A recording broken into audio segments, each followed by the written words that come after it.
Hello everyone, and thank you for joining me. I'm Nicole, and today we're going to make Greek turkey koftas. What is a kofta, you might ask? In general terms, it refers to a Middle Eastern dish made of minced meat, typically lamb or beef. The meat is heavily seasoned and formed into balls or cylinders, and typically grilled.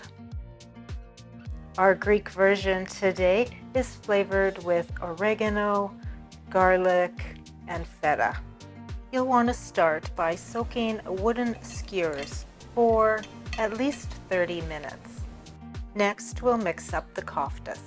They start with 1 large egg, a 1/4 cup of finely diced red pepper, a 1/4 cup of finely diced red onion, 2 ounces of thawed frozen spinach that has been squeeze dried, a tablespoon of finely chopped fresh oregano, 2 cloves of finely minced garlic, 1/3 cup of crumbled feta cheese, a couple tablespoons of sun-dried tomato pesto, or about a tablespoon of chopped sun-dried tomatoes.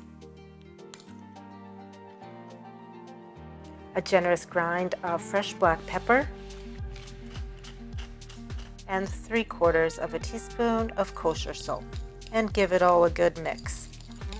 Mixing all of these ingredients first ensures that they're well combined and prevents over mixing of the ground turkey itself. Next, you'll add 1 pound of lean ground turkey and a 1/2 cup of Panko breadcrumbs. Mix together well using your hands or a wooden spoon. And you just want to fold everything together gently to retain as much texture of the turkey as possible.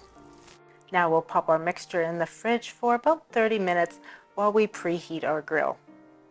You'll want to take about 2.5 ounces of mixture, which is a generous 1/4 cup, and form it into a football shape.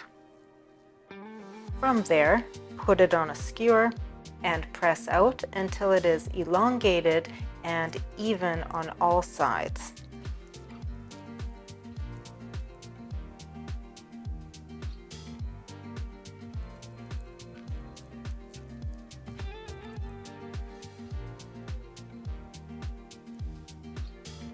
And now we're going to place our koftas on a preheated 400-degree Fahrenheit grill and cook for about 18 minutes, turning often. You can grill the koftas directly on your grill, or as I'm using today, a grill mat.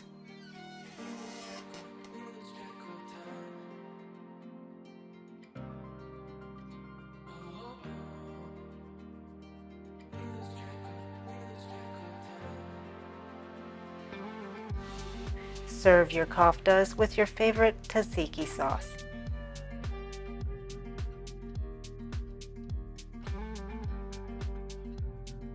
Pile them in a pita with shredded lettuce, diced cucumber, and red onion.